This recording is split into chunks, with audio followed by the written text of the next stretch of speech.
samu dama mu gaya wa Yesu mun gode don alherinsa a gare mu yanuwa.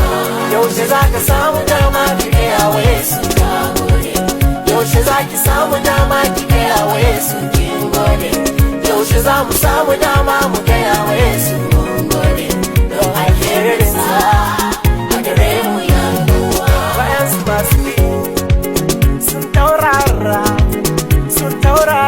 har ma ba sa godiya, suna ta nitsewa a cikin damuwarsu.